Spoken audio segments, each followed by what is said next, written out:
Mimi naitwa Godwin John Isaya Kamala, ni mtiania wa jimbo la Kawe.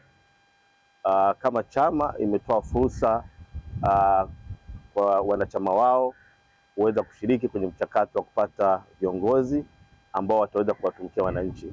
Kwa mimi nikiwa miongoni mwa wanachama, ninaamini kabisa nina uwezo wa kuleta mabadiliko makubwa ndani ya jimbo la Kawe. Matatizo mengi nayafahamu ndani ya jimbo, nimeyaishi na ninaamini kabisa pale uongozi ambao ulikuwa unawatumikia wananchi ulipofikia, ninaweza kufanya zaidi kuhakikisha kwamba jimbo letu linakuwa na mabadiliko makubwa ya kiuchumi na kijamii.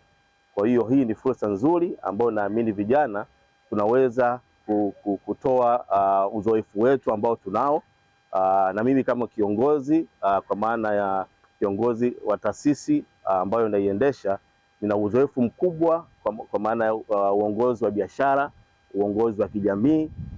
Naamini kabisa kwa uzoefu wangu ambao ninao, ninaweza kuleta mabadiliko ambayo yatakuwa chanya katika jimbo letu la Kawe. Kwa majina mimi naitwa Lela Nuru Hussein Guma.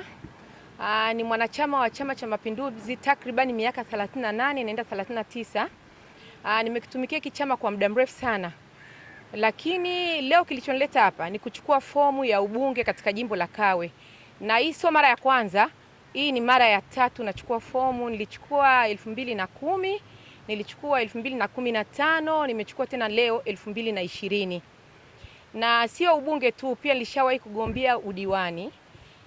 Licha ya hivyo, lakini kuna nafasi mbalimbali ambazo nimeshazishika katika Chama cha Mapinduzi. Kwanza mimi nimezaliwa 1975, lakini kama mnakumbuka mwaka 80 ndio ilikuwa inamalizika vita vya Idi Amin. Basi mimi ndio nilikuwa mshika bendera ya gwaride kubwa lilochezwa pale Dodoma, ndio nilikuwa chipkizi mdogo ambaye niliongoza ile gwaride la kumaliza vita vya Idi Amin. Licha ya nafasi hiyo, lakini nimeshakuwa balozi wa nyumba 10, nimeshakuwa mjumbe wa kamati ya siasa na maadili ya kata ya Kunduchi, nimeshakuwa mchumi wa tawi la Tegeta, lakini hapa tulipokuwa ni wilaya ya Kinondoni pia nimeshakuwa mjumbe wa wilaya ya Kinondoni kwa miaka 5. Licha ya hivyo, mimi ndo mwenyekiti wa JLM Ground Leaders Mentors Tanzania, uzalendo kwa vitendo. Mkisikia wazalendo, basi mimi ndo mwenyekiti wao wa wazalendo, ambaye tunatumikia haki zote na kuisimamia na kuilinda nchi yetu. Lakini vile vile mimi ndo mwenye ile slogan ya mama 2025, mama kwanza chai baadaye. Mimi ndo mwenye slogan hiyo ambayo tunasema kwamba 2025 tutaenda kwanza kumpigia kura mama, wabunge na madiwani, afu ndo tutakuja kunywa chai.